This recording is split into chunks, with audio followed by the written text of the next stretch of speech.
नमस्ते, भान्सामा यहाँलाई स्वागत छ। आज हामी बनाउन गइरहेका छौँ रामेन नुडल। नुडल बनाउन हामीलाई सुरुमा चाहिन्छ 100 ग्राम मनतातो पानी, 2.5 ग्राम बेक्ड सोडियम बाइकार्बोनेट अथवा यसलाई बेक्ड बेकिङ सोडा पनि भनिन्छ। यो बेक्ड बेकिङ सोडा चाहिँ कसरी बनाउने भनेर हामीले भिडियोको अन्तिममा देखाएका छौँ। यो सोडा नबिलाएसम्म अब हामीले यसलाई राम्रोसँग मिसाउँछौँ। अब हामी लिन्छौँ 2.5 ग्राम सी सल्ट।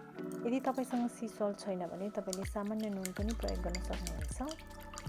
यो पानी, नुन र सोडाको मिश्रणलाई नुन र सोडा नबिलाएसम्म हामी राम्रोसँग मिसाउँछौँ।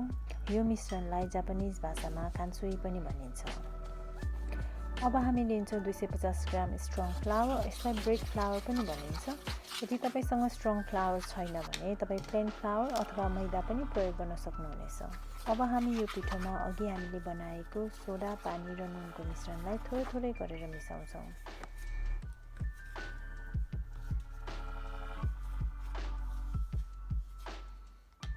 हामीले विशेष ध्यान दिनुपर्ने कुरा चाहिँ हामीले यो पानीको मिश्रणलाई मिसाउँदाखेरि समान रूपमा पुग्ने गरेर यसलाई राम्रोसँग मिसाउनु पर्ने हुन्छ।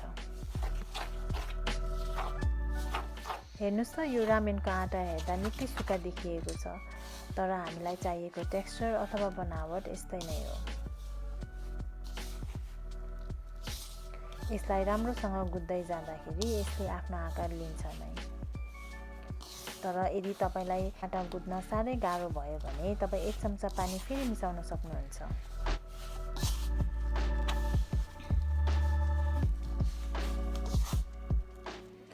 यो आटा हेर्दा अलिक खस्रो देखिए तापनि अब हामी यसलाई 30 मिनेट विश्रामको लागि छोड्छौँ।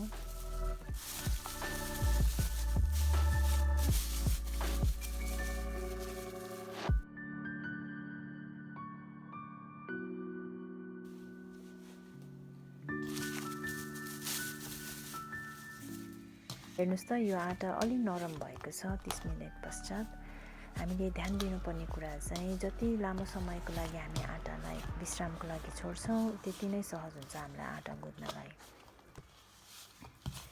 अब हामी यो आटालाई फेरि केही समय राम्रोसँग गुद्छौँ। हामीले यो आटालाई राम्रोसँग गुदिसकेपछि यसलाई राम्रोसँग छोपेर 1 घण्टाको विश्रामको लागि फेरि छोड्छौँ।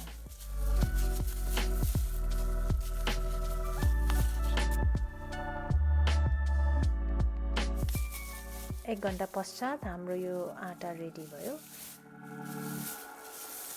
मैले चाहिँ आटा नटासिनको लागि थोरै कर्नस्टार्च लिएको छु। यदि तपाईसँग कर्नस्टार्च छैन भने तपाईँ सामान्य पिठो पनि प्रयोग गर्न सक्नुहुनेछ।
हेर्नुस् त, बेलनको प्रयोगले हामीले आटा राम्रोसँग बेलिसक्यौँ।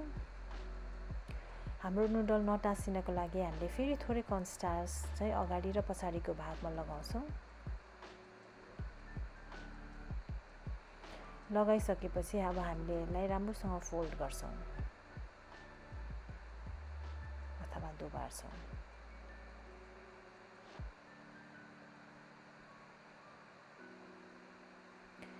र धारिलो छुरीको मद्दतले हामीले यसलाई राम्रोसँग काट्छौँ। तपाईलाई पातलो मन परे पातलो, बाक्लो मन परे बाक्लो गरेर काट्न सक्नुहुन्छ। यो नुडललाई हामीले यसरी राम्रोसँग समातेर हल्का हल्लाउँछौँ। हेर्नुस् त नुडल एकअर्कामा कति पनि टाँसिएको छैन।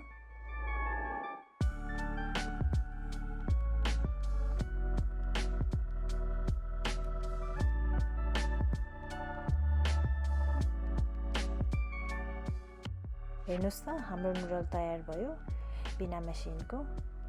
तपाईँ यसलाई फ्राई गरेर बोइल गरेर जसरी पनि खान सक्नुहुन्छ। अब तपाईहरुलाई सजिलो रामेन बनाएर देखाउनेछु। नुडल कति समयको लागि पानीमा उमाल्ने भन्ने कुरा चाहिँ नुडल कति पातलो अथवा बाक्लो तपाईँ काट्नुहुन्छ त्यसमा भर पर्छ। म चाहिँ मेरो नुडल चाहिँ 3 मिनेटको लागि मात्र पकाउन गइरहेको छु। यो चाहिँ फ्रेस नुडल भएको कारणले साह्रै लामो समयको लागि पकाउनु पर्दैन।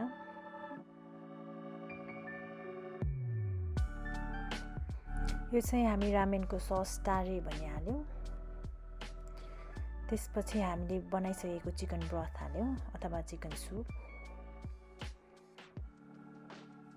त्यसपछि हामीले भर्खर उमालेको फ्रेस रामेन नुडल हाल्यौँ। यसलाई हामी यहाँ हल्का एडजस्ट गर्छौँ। त्यसपछि अब हामी हाल्छौँ टपिङ। टपिङमा हामी हाल्छौँ अन्डा, क्यारोट, उमालेको पाक चोय, पोर्क बेली, चिली ओइल र स्प्रिङ अनियन। अब यो रेडी भयो। तारे र चिकन ब्रथ बनाउन हामी अर्को भिडियोमा देखाउनेछौँ।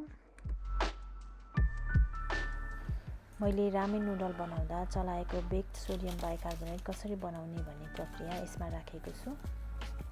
बेक्ड सोडियम बाइकार्बोनेट बनाउनको लागि हामीलाई चाहिन्छ सोडियम बाइकार्बोनेट अथवा बेकिङ सोडा। यसलाई हामी राम्रोसँग एउटा भाँडामा छर्छौँ।